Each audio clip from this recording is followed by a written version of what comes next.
to Around the Fence Post, where grit meets growth, stories spark change, and real conversations build stronger farms and futures. How are you? Welcome to Around the Fence Post. We've got our guest today is Brad Evans. He's been somebody I have followed on socials for a while with his Cub Creek Pastures, what he's done or doing with the way he runs his operation with grazing rotations with multi-species. I'm really excited for the conversation that we're going to have from this. I got to tell you, Brad, this is kind of funny, but like last year when I think was the first year we had done business, and I was just like, holy cow, I've made it. Brad knows who I am. No, I've seen you on social media quite a bit, and we're not too far apart. No, I actually came through there coming back from Savannah the other night. And I was down there. There's a group of Mennonites that moved into the area, and I was door knocking through their community. And then I didn't realize how far west you were off the main drag, and I was like, Yeah, ain't gonna bother him right at the moment. yeah, anytime. Well, I appreciate that. I really do. It'd be a great pasture walk to have. But man, give me the rundown on Cub Creek Pastures. Did you, because you kind of started what you're doing, you've been here forever, but as far as what you're doing now is new, right? Yeah, I just really got into the sheep. 22, maybe about 25 ewes just to get my feet wet, and then in 2024 bought another 75, and now I have right around 200 ewes to go with about 87 mature cows at this time that kind of rotate. I got the cattle on one side of the road and the sheep on the other right now, but I'm calving with the cattle, so I'm not really keeping them as tight as usual. And fixing to start lambing. Should be full swing lambing in 20 days. Okay. So you lamb and calve pretty close to the same window, or will your cows be done when your sheep start? This cattle should be pretty close to being done when the sheep start, if Okay. everything works out. I try to calve and lamb on green grass. I don't like doing it I have some hiccups here and there, but don't like doing it in the wintertime or the summer. Yeah, that's a good part of that. I don't understand why more people don't shoot for the warmer weather. It doesn't gain Right. you all that much. Yeah. That's are you direct marketing all your sheep as well, or are you still having to do some of each for that? No, I do utilize local sale barns on Okay. the sheep sales. I haven't direct marketed any lamb. I've put some of my own in the freezer, but not direct marketed any lamb yet. And I've kind of scaled down the direct market on the cattle and the pork too, just because the prices are so high right now that it's hard to justify keeping something to finish when you can get $2,500 for a 500-pound calf. It's too hard to justify keeping it that far. It really is, and we do some with the beef on dairy crosses that will direct Yeah. market, and it's that way. We're getting baby calf prices where, and we don't, we're not we haven't kept up with the market as well as we need to as far as being competitive on that side. But it's like Right. my dad will talk about. He's like, how much can I ask people for? He's like, Yeah. people gotta be able. So I get 100% where you're coming from. Like, just take the 2,500 and go home and be happy Right. because that's a good day. That is a good Yeah. day. Plus, you had to feed that animal a whole lot less Right. time. So that's yeah, that it makes sense to me. I didn't realize you were, the pork is a little bit different. We put in for one of the butcher shops. They do direct Hmm. marketing for us, and one of our local Mennonite shops, and that works Yeah. real well for us. And Dad just enjoys messing with the pigs, and I do enjoy the pigs too, and really like what they do to pasture. They're a great complement to breaking up some of the grazing cycle. tell me about that rotation. How do you set your timing and all that stuff? Well, like with the cattle, right now, I'm really not doing a rotation. They're almost set stocked, but I've got a county road and a creek that almost cuts my farm in quarters. So it's hard to cross a county road with baby calves, with a day or two old calf. It's a hard job anyway. But I pretty much get them set stocked and maybe, move at least once a week now while they're calving. Like the pork, if I put pigs on pasture, I really don't like to leave them there no longer than a week, at a certain position, because they'll get to start rooting and really making more damage than what it's worth. And the sheep, they need to be moved at least every 4 days, probably. Like I said, I got the county road that divides it. So right now, the sheep are on one side of the county road, cattle are on the other side of the road, and I don't have any pigs at this time. Okay. So the sheep, I know with goats, the sheep, are they where you've got to keep them moving as far as any kind of worm issues? Is that a thing for sheep as well? Or Yeah, I do like them, to get a little bit cleaner pasture, I think that's important. And also, just for the forage growth, I really look at my grass more than I abuse the sheep pretty hard, and I just really try to maintain what grass I've got. I do pay attention to animal performance some, but really it's just mainly looking at my grass. I don't like them to overgraze. I've got a lot of ryegrass, right now, and it's really hard to outgraze the ryegrass with the amount of cattle and sheep that I've got at this time. So, I mean, a little bit of overgrazing goes on at this time of year on just some ryegrass, but it doesn't bother me on the annual like that. so what did the farm look like before you kind of went this route, or was it already in pasture? You've just added the multi-species aspect. Yeah, well, granddad, this is my granddad's place, but he row cropped and run cattle and hogs on pasture back in the early 60s, 70s, 80s, and 90s, really, I guess, when the hogs left. But we row cropped for a while. Then we went into Bermuda grass hay to kind of get away from the lower row crop prices at one time. And then we got out of Bermuda grass. And that was probably about the time I got out of high school in the early 2000s. And we leased it out for a little while to a row cropper. And most of my ground's pretty flat. And then in 2007, between 2007 and 2015, we converted it all back into pasture. And I kind of come back working closer to home. I worked construction and got a little bit closer to home, and then that's when I really got in just cattle business then, right around probably 2010s when we really got more cattle on the farm. Everything was converted to pasture by then, permanent pasture. What changes have you seen on the soil side since then, as far as structure? And you've got water running right through your farm. Did you have any kind of runoff before, and now it's kind of solved, or not really a thing for you guys? But yeah. Really, I wished I would have recorded, some, not griping on the row crop side or anything, but when we got those 2 or 3 inch rains, you could, the ditches would be this brown chocolate milk color. And now when we get a 2 or 3 inch rainfall, you can look at the ditches and they're just almost crystal clear. But yeah, as far as when I first sowed everything down, and then up until I think 2016 or 17 was the last year I used a commercial fertilizer. And we kind of went through a little dry spell. You couldn't step a step-in post in the ground. So a temporary post, I'd have to take a masonry bit that I'd welded a long extension to and actually drill a little pilot hole to step a post in the ground. But now, even in the dry time of year, well, what grass I've got, you can pretty much, I guess, the compaction and better soil health. The soil's aerated more, but now you can step a post in the ground anywhere you want to.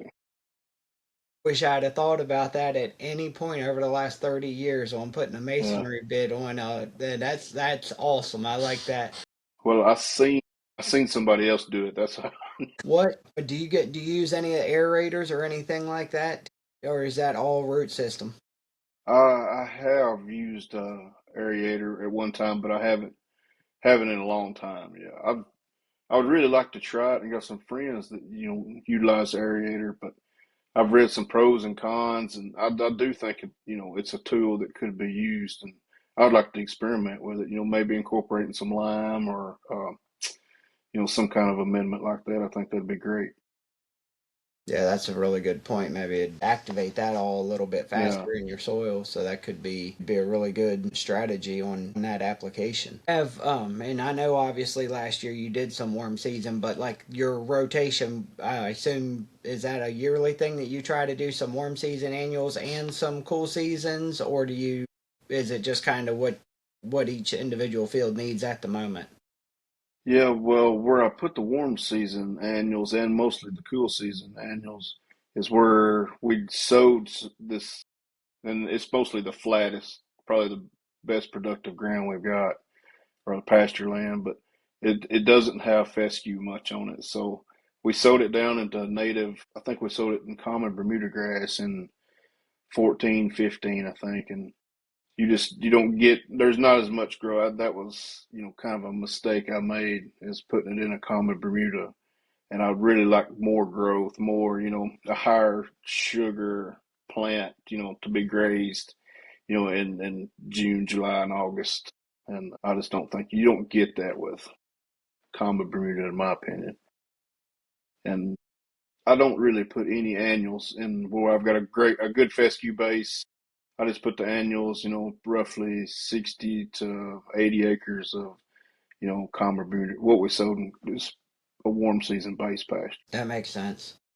So you mentioned commercial fertilizers have been done since you said 17, is that right? So, Yeah, at least 17. okay, so we're 9 years in at this point.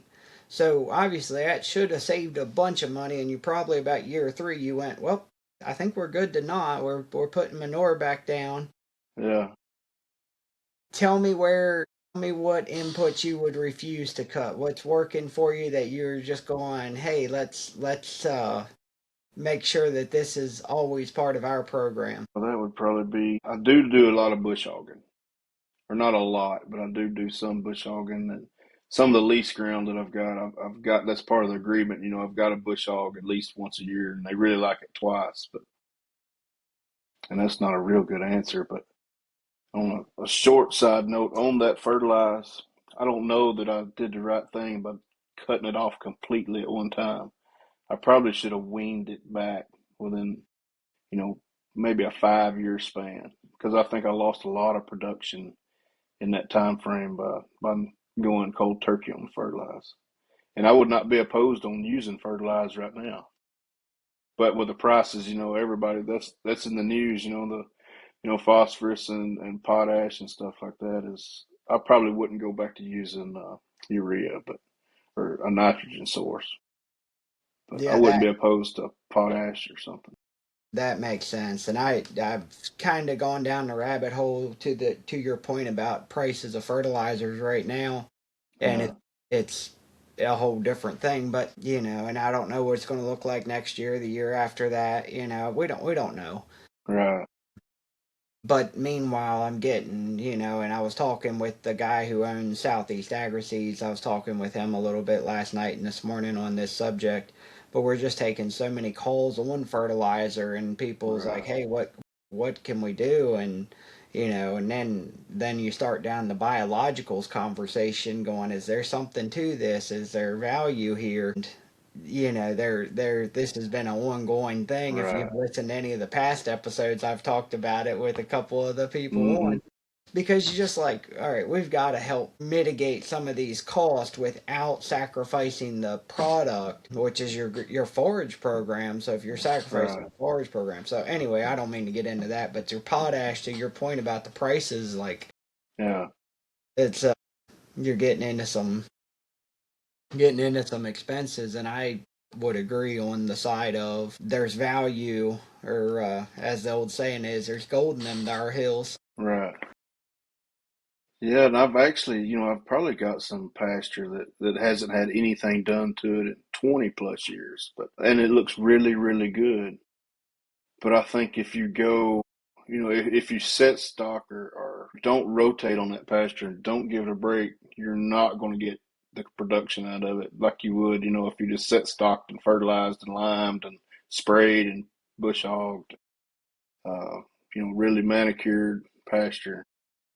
Uh, but I do think, I lost some production by, not fertilizing, not, liming at a regular, which my pHs was decent, but still, you know, when fertilizer was cheap, I think you could really, if you was wanting to add more stock in the growing season, and a little bit of fertilizer here and there, I think it would have paid for itself. But it also, I guess if you're wanting to, I'm in a comfortable spot with my stocking rate. I'm probably a little bit low on cattle and a little bit high on the sheep side, but I like to have more grass than I do stock. So I think the old saying is you can have plenty of grass and plenty of cash, but you can always have too many cows or not enough cash. I like that one. I And like I that. stole that from somebody, or Bert Teckert or Wally Olson. Somebody said that. So you got and I don't know, so this is completely coming in blind. Do you have kids that are coming on at the farm? I do. Well, I've got a daughter. She's currently getting her master's, and she works for Farm Bureau. I've got a son that's in college at Tennessee Tech, and they're both involved in the farm. That's fantastic.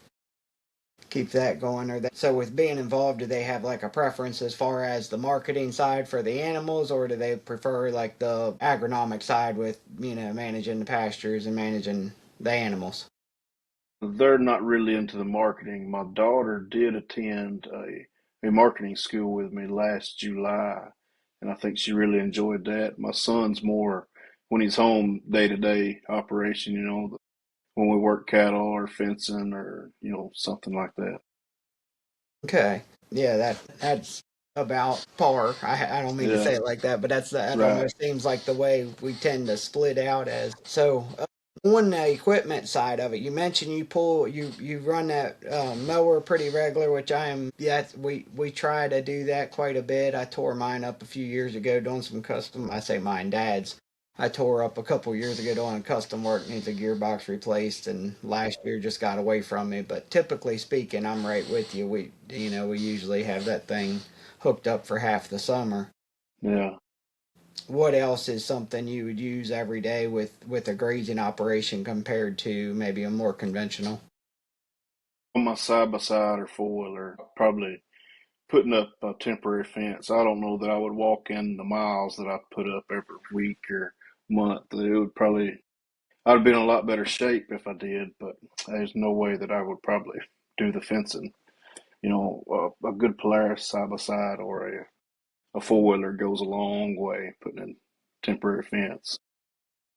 And also, I mean, energizers, it's no sense in putting up a temporary fence if you don't use a good energizer. Right. And What do you do on your ground for your temporary? Do you run everything to a permanent wire and then tie to your main box?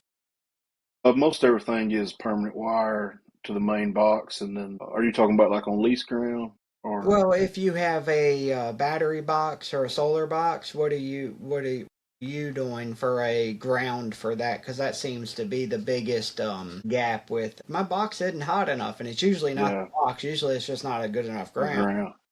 Yeah, grounding is really, really important. Like some of the size boxes I use, I'll have 7 ground rods on those boxes. And also, if I'm putting it close to like an old barbed wire, 5-strand barbed wire fence, I'll use that 5-strand barbed wire fence as a ground. So I'll loop the ground wire to the grounding rods through to the barbed wire fence, if it's got metal posts, and try to get all the ground I can get. I like it. What do most people overcomplicate when they're trying to? And I think you had a great call out earlier. Let me just throw this one because I had to smile when you said it. But you were talking about, man, that first 5 years when we stopped fertilizing kind of hurt. Yeah, And I had a customer just called me the other day and goes, "Yeah, I did this and it was like 5 years ago." And he goes, "That first 3 years was just brutal. Like I should oh have." yeah, He had exactly the same take you did, and it was really interesting. So that piece of weaning your fertilizer back, right. as opposed to, which I assume that's like somebody that would be on the health side, maybe go from a full Hmm. on American diet to a 40-day fast or some crazy thing like Right. that. So I thought that similarity was really striking considering that was a conversation I just had 2 days ago. But what would you think that gets overcomplicated for producers who are maybe interested in going this route? And I almost wanted to say this, and I should have said it earlier when we first came on, but right now you're in the position that everybody else that's calling about what they're going to do for fertilizer wishes they were already in, because your soil is already kind Yeah, of acclimated. right. Yeah, I think some people just, if you, what's the word, cold turkey, or you want to be a purist, but there is so many tools, and I kind of would think fertilize and even a herbicide, which I haven't used any herbicides and since 16, 17 either. But you put all if you've got a huge investment in a net wire fence, you can't just let that net wire fence grow up, and you're not going to be able to maintain it with some lip loppers for the rest of your life. I don't think. There is a tool and toolbox to use. Maybe a little bit of herbicide, maybe a little bit of fertilizer here and there. Liming, even vaccinating cattle. Sometimes don't get stuck in that box that you're not going to do this, you're not going to do that. I guess be a purist, and sometimes you might have to do that. And sometimes it pays to do it. I said I wasn't going to feed any cattle, but the price of corn and the price of different grains and feed these days, it pays you to feed a little bit of weight on some cattle. So feed is probably as cheap as hay right now. And you just can't get trapped saying you're not going to do something. And I really like a total grass-based forage system for cattle and sheep. But there is a time where you've got to be productive and profitable. That's a really good call out. And, to your point about being 100% on, like all the way in on something, and this was my mom telling me that my brother had heard on an interview that, and you've heard of this carnivore diet, right? But they say that people who eat 70% meat are technically carnivore. Well, then if Yeah, you go to that route, then according to that, if you're at 70 to 80% grass fed on your beef, then you're yeah, exactly. so and Yeah, that might be oversimplifying it a little bit, but I find it right. to be, I think there's something there as well, because if it's good for the goose, it's good for the gander, right? Yeah, which is my family, we just eat pretty much, grass-fed beef, but I've never turned down a corn-fed steak neither. I like them both. I like to eat beef. The old saying is, don't put ketchup on a steak.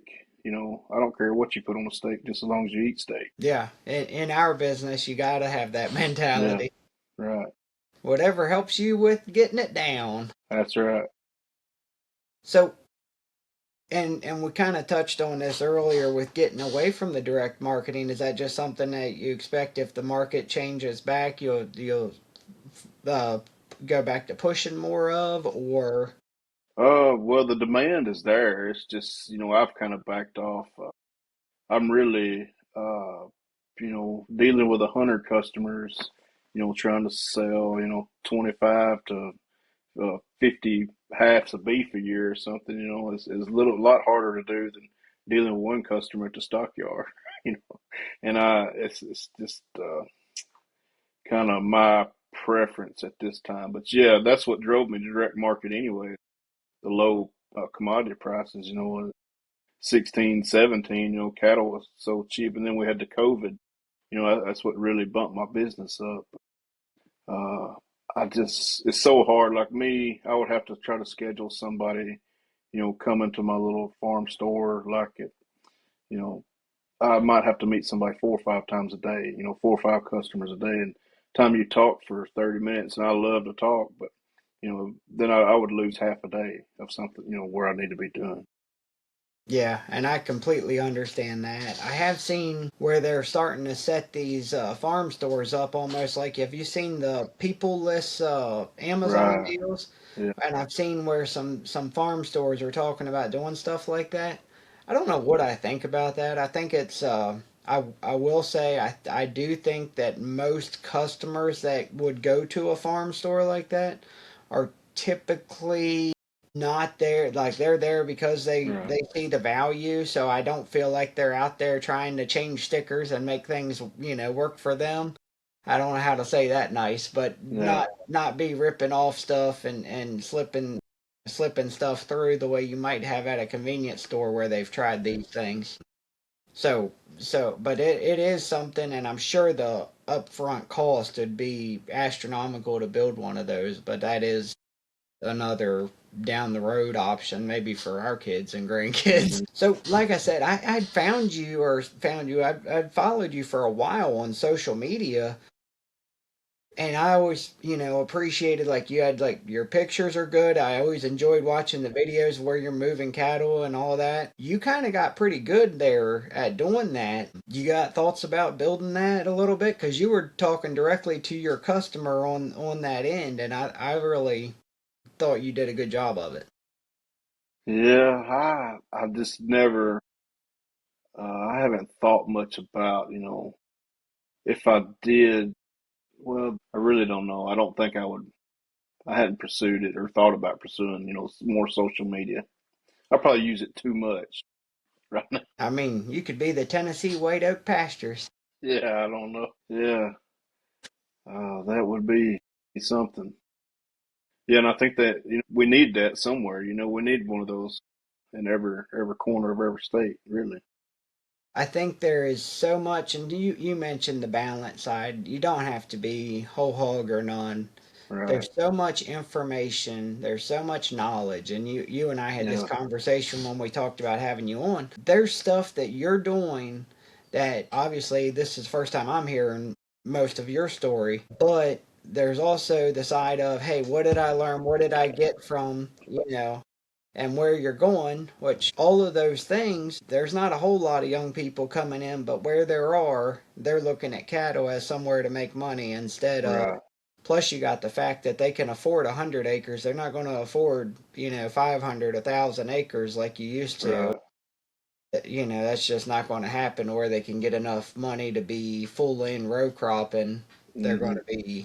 They can run 40 cows on 100 acres and go check them and go to work Right. and go on. So Yeah. anyway, Yeah. It's a great sideline business. I still have a full time job, but I mean, this is really what I live for. Getting off on Fridays and every evening, moving the cattle and the sheep. I plan on moving to it full time pretty quick. Just one step. and I think that's more prevalent than I think a lot of people think. It's easy to that's what you talk about on social, so that's what people think. Oh, that's what he does. And yeah, some of these jobs are they pay well enough that you're going to do them, and that's Right. Yeah. that's Yeah. I the, don't post. I don't post on my paying job on social media. I really enjoy my farm job. yeah. So, what do you want Cub Creek to look like in 5 to 10 years? Waist high grass and probably 1,000 cows and 500 sheep. You know, I love. 360 days a year. But I yeah, I just really want more. A lot better add to my soil health.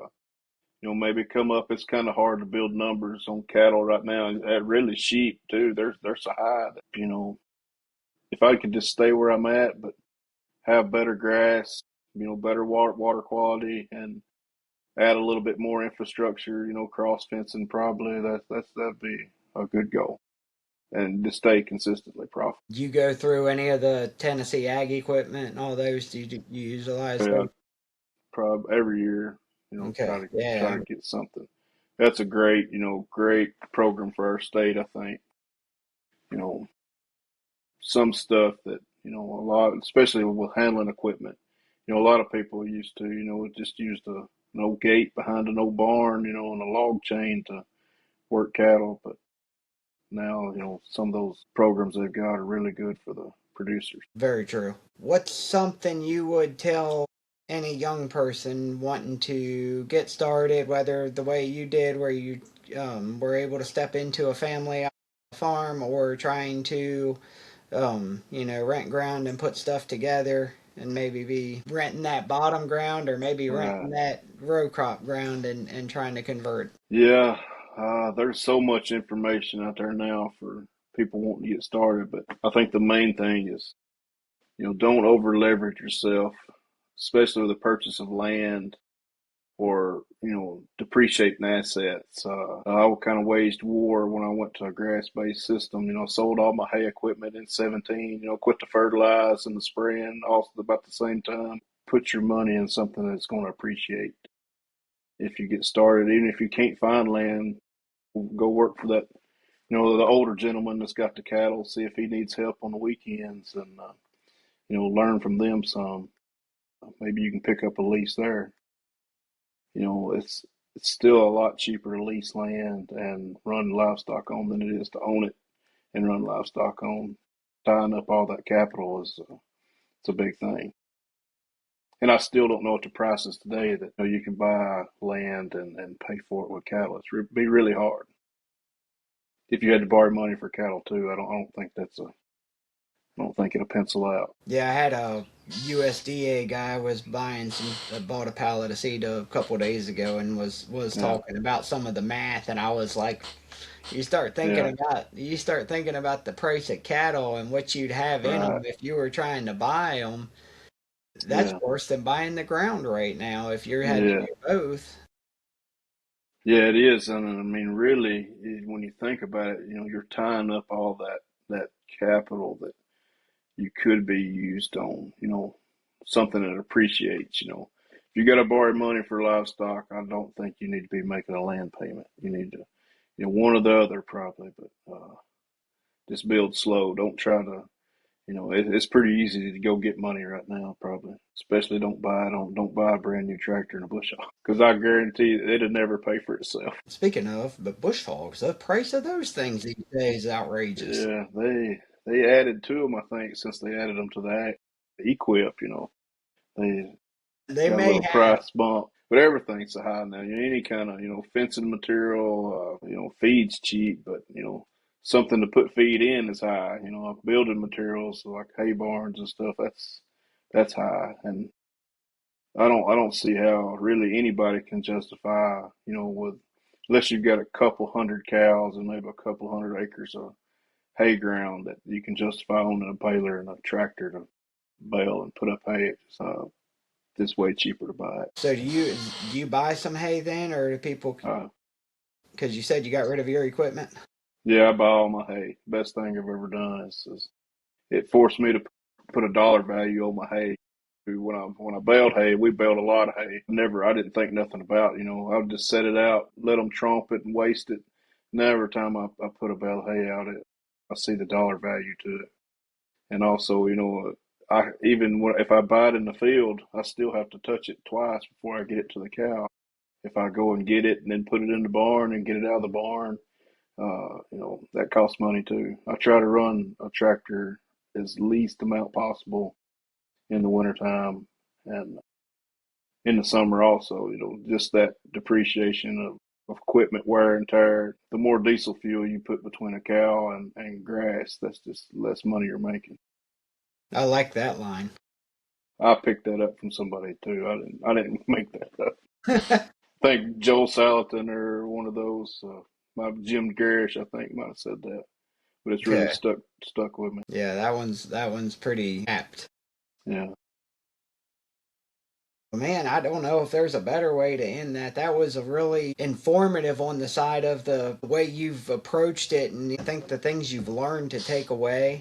I think there's just a lot of people right now that are trying to figure out answers that like doing this lifestyle, that like doing the things that we're doing, but all of a sudden we're trying to get from point A to point C and we have right. missed B and we're having to. So that's some really good takeaways on being able to understand that there's adjustment periods, there's hmm ways to go about this. Brad, how can people follow you if they want to see what you're doing? Cub Creek Pastures on Facebook or just Brad Evans on Facebook. I don't know if I've posted anything on the Cub Creek Pastures page in a while, but I've got TikTok. I think it's Cub Creek Pastures also, and but I haven't I haven't posted anything on it in a long time. But yeah, that's it. Or they can give me a call. 021. I appreciate that. So you guys hear it, because that's a great resource on a lot of different ways to look at, just giving us a different perspective on on managing a grass-based operation, especially a multi-species, which I think more and more value when you start looking at the value of what's coming out of those animals Right. at the same level as the value of what you're paying for to bring in on a truck. It allows you to change your perception and then start looking at that animal as more than just a price on a hoof. You're now looking Right. at it as a whole ecological system with your soil. Yeah, and it's all tied together. It took me a while to realize that, but the grazing animal, the soil, what's under the soil, it's all the air we breathe is all tied together. We were talking about the biologicals earlier, and I know we're wrapping up here, but like the one site I was looking at a couple of days ago was talking about 37,000 pounds of nitrogen in the atmosphere In the above air, each exactly. acre. What Yeah, are we doing? right. Yeah, that's exactly right. It's all, just to get that system to function is the key. If you never get it to, to cycling and functioning and working for you, I think that's where you need to be at. Yeah, completely agree. Brad, thank you for your time today, and really appreciate it. I'm looking forward to catching up with you again down the Yeah, road on this. I'll be hollering at you here in a few days, I think. Well, that sounds good too. All right, sir. All right, thank you. Thanks for joining us on Around the Fence Post with Brad Evans from Cub Creek Pastures, somewhere south of me in West Tennessee. As we wrap up today's episode, we hope something we shared helped you, challenged you, or gave you a new perspective. If even one moment stood out, please share this episode with someone who needs to hear it.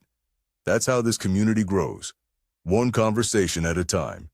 You can find us as Around the Fence Post on Facebook and Wet Meadows Seed on Facebook and Instagram. We appreciate you being here. We'll see you next time, Around the Fence Post.